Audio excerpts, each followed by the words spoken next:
Assalamualaikum warahmatullahi taala wabarakatuh. Selamat sejahtera pada malam ini. Tuan-tuan, tolong share, tolong like, tolong subscribe.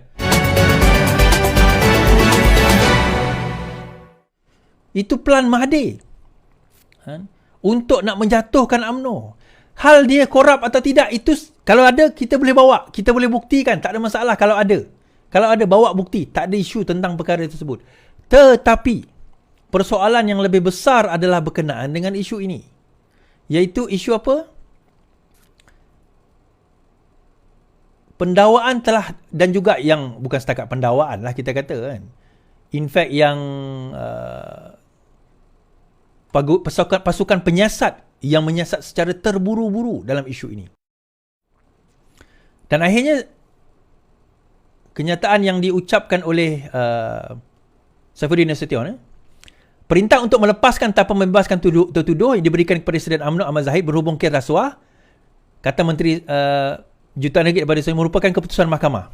Saifuddin berkata pada sidang akhbar hari ini, ia proses yang wajar di mahkamah, sama seperti sebagaimana mereka membebaskan Muhyiddin Yassin dalam kes salah guna kuasa. Keputusan dibuat mahkamah diproses seperti beberapa minggu lepas.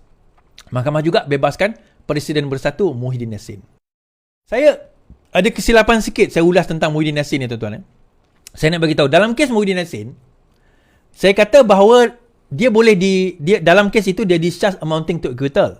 Dia lepas dan dibebaskan. Di situ Saifuddin silap sikit. Dia dilepas dibebas. Dia beza. Dalam kes Muhyiddin Yassin, dia dilepas dan dibebaskan. Dalam kes Zahid, dia dilepas tanpa dibebaskan. Kes Zahid ini lepas tanpa bebas. Muhyiddin lepas dan bebas. Dia dua benda yang berbeza. Tetapi dia bebas dan lepas dalam 4 pertuduhan. 3 lagi pertuduhan berkenaan dengan amla itu, dia boleh kena. Kerana amla is a separate pertuduhan yang berbeza. Walaupun di bawah kesalahan yang sama. Yang masalah kepada kes Muhyiddin Yassin adalah kecacatan dalam pertuduhan. Dia tak ada isu mengenai pertuduhan tersebut. Itu kita kena faham, satu perkara. Baik. So akhirnya, kalau kita tengok dalam kes yang dibawa oleh Zahid ini, so akhirnya, bolehkah Zahid itu didakwa semula? Jawapannya boleh. Zahid boleh didakwa semula. Dan kita baca 11 alasan kenapa Zahid ini tidak didakwa. Kalau kita baca 11 alasan yang berikut. 11 alasan pasukan pendakwaan mohon kes Zahid diberhentikan. Yang pertama, setelah memanggil 15 saksi termasuk tertuduh sendiri, keterangan saksi perlu diteliti oleh pihak pendakwaan dan pihak penyiasat. Oleh pihak pendakwaan dan penyiasat. 2. Ahmad Zahid telah mengemukakan 2 representasi kepada AIGC masing-masing 8 Disember dan 25 Januari yang lalu. Lanjutan representasi tersebut, pihak SPRM pada 20 Januari memaklumkan kepada AIGC, surat yang saya baca tadi, adalah penting untuk siasatan dengan lebih terperinci dilakukan. Ahmad Zahid sekali lagi mengemukakan 4 lagi representasi yang membagikan isu dan bukti baharu yang sudah semestinya memerlukan SPRM menyiasat perkara berkenaan pada 28 Februari dan 7 Mac. Surat representasi ini turut menyentuh isu siasatan dilakukan sebelum ini, semasa dan selepas Zahid dituduh, maka ia dikatakan dibuat secara terburu-buru, cuai dan pramatang dan tidak lengkap. Perkara ini menyebabkan reputasi dan nama baik AIGC selaku pihak buku pendakwaan dan SPRM selaku badan penyiasat tercemar dan dilihat melalui kacamata umum seolah-olah kedua jabatan ini merupakan institusi undang-undang yang telah diperalat oleh pihak tertentu. Bagi tidak menafikan hak ahli parlimen bahagian Datuk itu dan lebih penting tiada salah laku di segi undang-undang, pendakwaan percaya bahawa tertuduh terhadap pengurusi BN itu perlu diberhentikan buat masa ini. Tetapi hanya memberikan kesan lepas tanpa bebas sehingga siasatan yang menyeluruh dan lengkap selesai. Mahkamah ambil maklum mengenai pengumuman Jemaah Menteri untuk menunjukkan RCI bagi menyiasat isu-isu dibangkitkan dalam buku Tommy Thomas. Pemimpin UMNO itu turut membangkitkan isu amat serius iaitu beliau menjadi mangsa pendakwaan terpilih daripada rejim kerajaan sebelum ini. Peguam negara berpendapat amat penting untuk pendakwaan dan pihak SPRM melihat dan turut menyiasat dakwaan ini. Selaras dengan penubuhan RCI, antara menyiasat dakwaan pelanggaran tanggungjawab profesional oleh pemegang-pemegang jawatan tertinggi dalam negara ini. Baru-baru ini, satu memo di dalaman dikatakan dikeluarkan oleh AIGC berkaitan kes yang sedang dibicarakan telah tular di media sosial. Tuan-tuan, kisah ini juga, kalau tuan-tuan nak tengok, betapa Mahathir Mohamad ni telah menggunakan kuasa beliau untuk nak menjatuhkan musuh dia. Tuan-tuan dengar live saya dengan Ustaz Dr. Mazli. Tuan-tuan dengar live saya dengan Dr. Mazli, bagaimana kerana tak bagi projek kepada Muhyiddin Yassin, bukan tak bagi projek, kerana telah mengangkat projek daripada Muhyiddin Yassin. Kroni Muhyiddin Yassin tu diberhentikan oleh siapa kata Mazli Malik, akhirnya dia telah dilucutkan jawatan sebagai Menteri Pendidikan pada zaman Pakatan Harapan. Sedangkan dia boleh memilih, kalau dia nak bersama dengan kroni tersebut, dia boleh jadi kaya, boleh jadi jutawan, billionaire mungkin, kita pun tak tahu, jutawan lah kita kata, jutaan ringgit. Tetapi apa yang berlaku? Kita tahu dia tidak memilih kenyataan tersebut.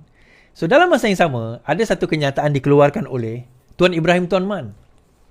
Dia kata PAS berpandangan bahawa kita kena terima dengan terbuka kes Zahid ini. Kes Zahid ini, pembebasan tersebut kita kena terima dengan terbuka, PAS kata. Tuan Ibrahim Tuan Man kata hendaklah diterima dengan terbuka. Kemudian dalam website Tuan Ibrahim, dia mengatakan kes Zahid, Tuan Ibrahim nafi keluar kenyataan.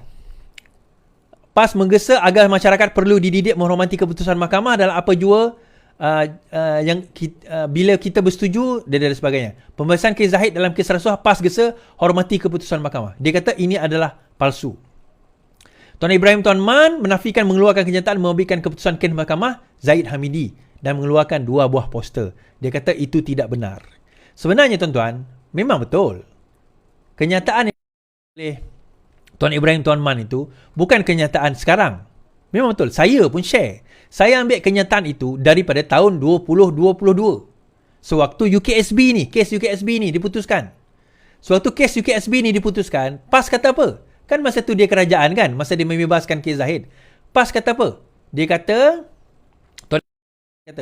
pembebasan kes Zahid. Dia kata, pembebasan kes Zahid dalam kes rasuah, PAS gesa hormati keputusan mahkamah. Bila? September 23 tahun 2022. Dia kata perlu hormati keputusan mahkamah. Dia kata tak ada. Ini tak betul. Ini agenda Delhi. Wartawan tak betul ni. Bukan setakat dia tuan-tuan. FMT pun, Free Malaysia Today pun ada mengumumkan perkara tersebut. Hakim ada asas. PAS minta semua pihak terima keputusan. Ini dalam surat khabar harian Express. Daily Express. Kan? Tuan-tuan boleh tengok sendiri surat khabar ini. Dan juga di dalam kenyataan di dalam FMT,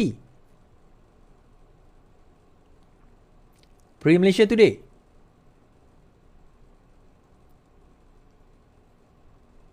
Ada audio dia ni.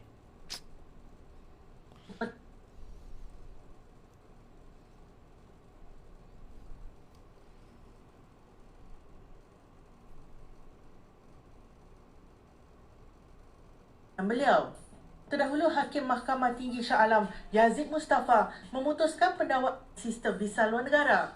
Timbalan Presiden PAS Tuan Ibrahim Tuan Man berkata parti itu juga menghormati setiap keputusan dan sudah tentu Hakim mempunyai asas dalam membuat pertimbangan beliau. Terdahulu Hakim Mahkamah Tinggi Shah Alam Yazid Mustafa memutuskan pendakwaan gagal membuktikan kes prima facie terhadap Presiden UMNO itu. So, kenyataan itu adalah kenyataan daripada tahun 2022, ya. Tapi apa bezanya kenyataan tahun 2022 dengan kenyataan sekarang? Kalau pada waktu itu Tuan Ibrahim Tuan Man boleh kata PAS hendaklah menghormati keputusan itu. Kenapa sekarang PAS tak boleh hormati?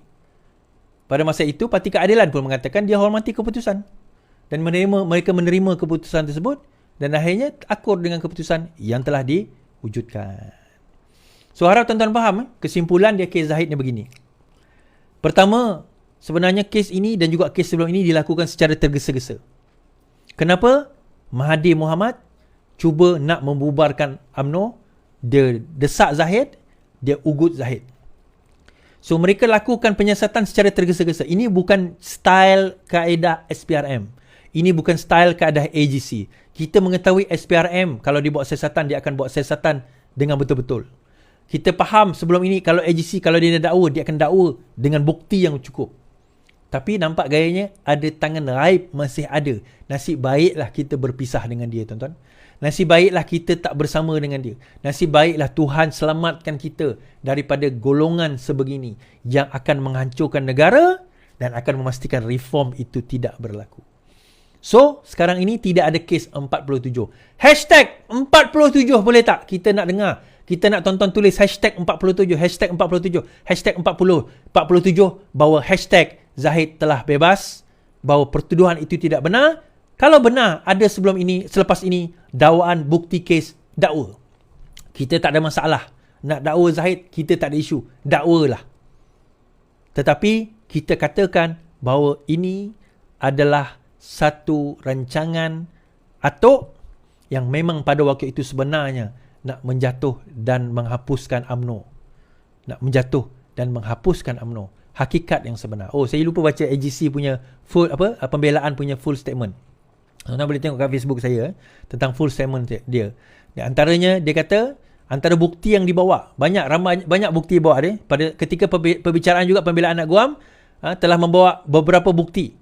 Dan bila disebut tentang saksi-saksi pendakwaan menunjukkan sumbangan dari projek yang dikendalikan oleh Yayasan Al-Budi melebihi 100 juta untuk tujuan kebajikan dan amal, termasuk membina masjid seluruh negara, mahtahfiz serta rumah anak yatim dan cetakan Al-Quran. Selain itu, saksi pendakwaan sendiri termasuk bekas pembantu anak Guam, pakar dalam Jabatan Kimia telah mengesahkan bahawa majoriti cek yang digunakan untuk membayar kad kredit bagi kes ini tidak ditandatangani oleh anak Guam kami sendiri dan pembantunya telah menggunakan cop-cop tanda tangan di atas cek-cek tersebut. Okay. Hashtag 47. Kita berkata membawa kebenaran kalau sekiranya dia melakukan onar, jenayah, rasuah dan sebagainya. Hashtag 47. Kita telah berjaya memastikan kita kembali ke landasan yang benar. Kita kembali ke landasan benar. Kesimpulan dia, boleh tak Zahid didakwa? Kembali? Boleh. Dengan bukti baru? Ya. Kenapa tak diteruskan kes ini? Kalau diteruskan, dia akan didapati tidak bersalah kerana pembuktian yang banyak, bukti-bukti banyak yang bercanggah, ada yang bercanggah dan juga ada yang tidak lengkap serta peramatang. So, baik lepaskan dulu, siasatan semula dilakukan, kalau perlu didakwa lagi, kalau tidak, lepas. Terima kasih. Hashtag 47. Kita kembali teruskan reform. Kita bawa agenda sebenar reform kita, insyaAllah.